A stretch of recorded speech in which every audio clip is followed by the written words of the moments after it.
Haymon is doing great things for the sport of boxing. Like I said, it's one thing to see Shakur perform and other prospects fight, even Virgil Ortiz. Nevertheless, they not going up against tough competition.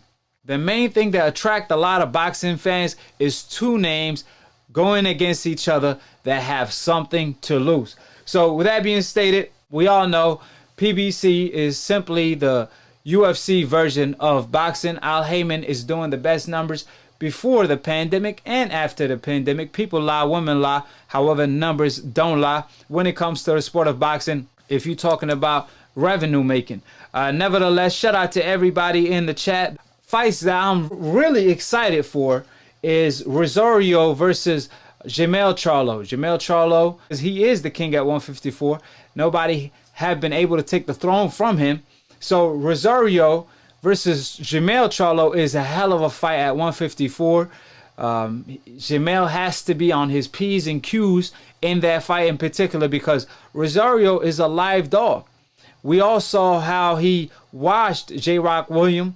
A lot of people thought it was due to the cut. A lot of people thought that J-Rock slept on him, but I know J-Rock, and J-Rock doesn't sleep on his opponents.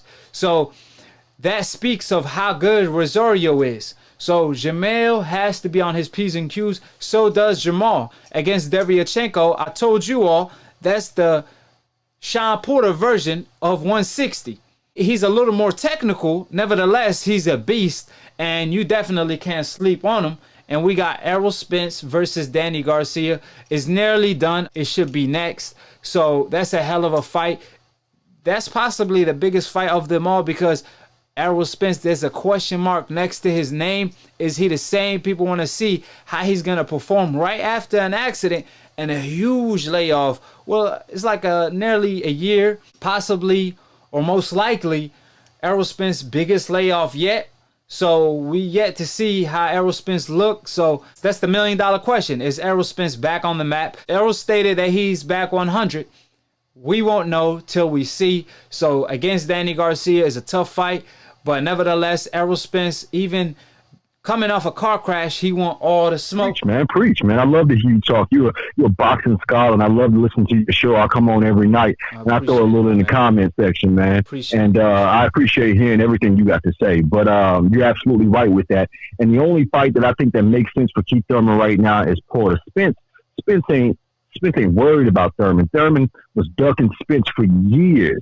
For years after he was calling everybody out for ducking him. So the way, Spence is looking at this point, I'm trying to unify the division at this point. That's all I care about is unifying the division, putting the belts together so I can move up to 154, so I can move up to fighting, bigger prospects.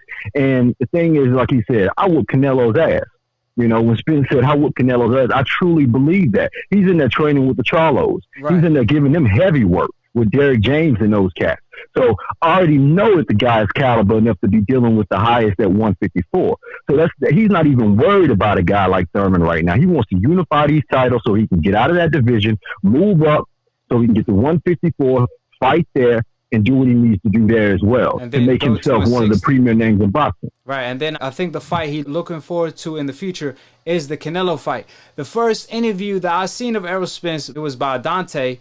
Shout out to Dante. That's my Akhi. He interviewed Errol Spence, and Errol, he called out Canelo. That's the first person he called out. He said, I'm willing to move up to 154, 155, whatever, and fight Canelo at any weight. And he's still calling out Canelo Alvarez. He said, I'm willing to move up to 160. I think Errol Spence is going to move up to 160 eventually and try to fight Canelo Alvarez. Oscar De La Hoya already showed interest in that fight, claiming that he's willing to give Errol Spence $20 million for that fight. So nevertheless, that's, the sky is the limit for Errol Spence. I mean, it's his time to shine.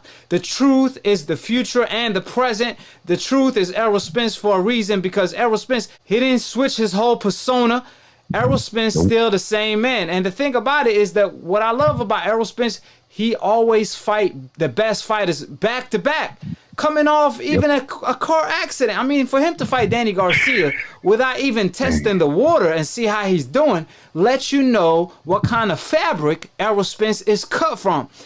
So what's your take on, Errol Spence's future Can he be the future superstar in the sport of boxing? Absolutely, 1,000%. Can he be a pay-per-view star? 1,000% absolutely. You saw what he did with the Mikey Garcia fight, stands out there in Dallas with Jones and whatnot. You saw how he brought the people out there. He got Mexico's top prospect, a top player, Mikey Garcia, who called him out. He didn't call Mikey out. And you see all the Mexicans coming out saying, you know what I'm saying? Errol's picking on Mikey. And Mikey called Errol out. He brought him to that stadium and filled up that entire stadium with no trash talk, with no dissing Mikey, giving him props on all his skill because he wanted to build up his opponent because he knew, hey, man, this is a promotion. You know what I mean? At the end of the day, I'm here to make my opponent seem like the greatest fighter in the world so I can bring as many people's eyes to this fight as possible. He's not about, all the trash talk and the crazy. He's about going in there and taking care of business. And that's what we need in today's, boxing arena is somebody who's able to come out, and bring everybody together without this divisive tactics, without this bullshit back and forth banter, somebody who's able to bring everybody out, put everybody's asses in the seat, and make some money and take care of business. Errol is the truth. He is the new face of boxing. Canelo, let me tell you something, man. I got an issue with Canelo. Man. Fighting Quigley and John Ryder, these homeless bus drivers and people. Canelo, you're supposed to be the face of boxing. Design giving you over $300 million for 11 fight contract. Man, get your behind in there and take care of business and show what you're made of.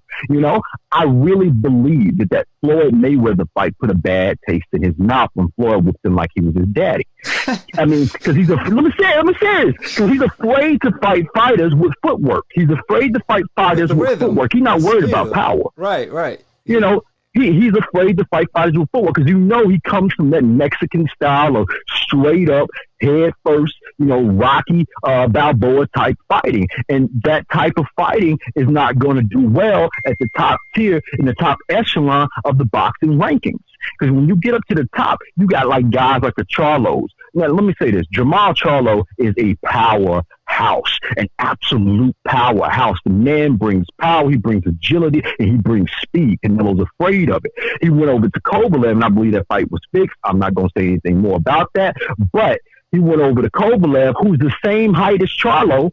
Went over to Kovalev, similar reach as Charlo, but doesn't have the same power as Charlo, doesn't have the same age advantage as Charlo, the same ability to be. He was a foot out of the door. Kovalev came out saying, if you thought I could beat Canelo, you don't know shit about boxing. That's verbatim out of Kovalev's own mouth, because he said during the negotiations, Canelo is like a diva with the fact that.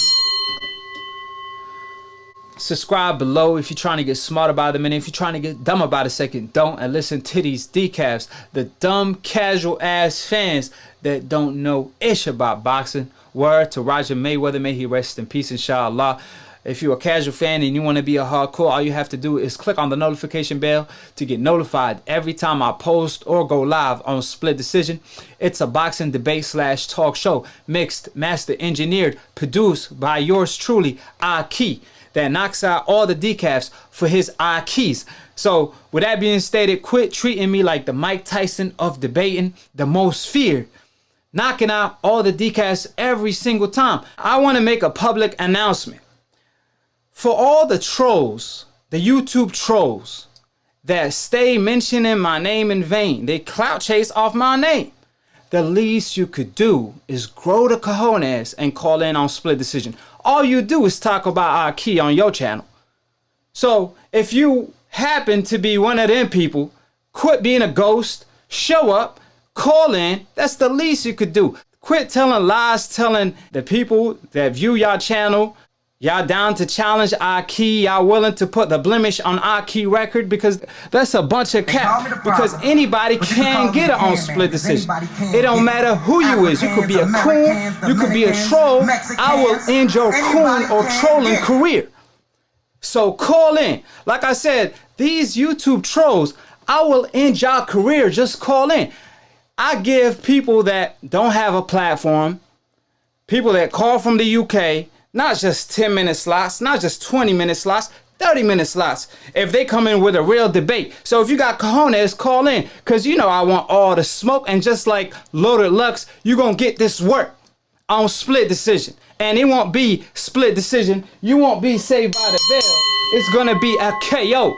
So if you got a cojones, call in. Quit lying to y'all decafs. Quit trolling. Like I said, I will end y'all trolling career. Y'all coons. And anybody can get it. Old media, all the decafs wizards, the decafs themselves, and the trolls on YouTube. So the number in the description box. If you want a one-on-one appointment, just text me.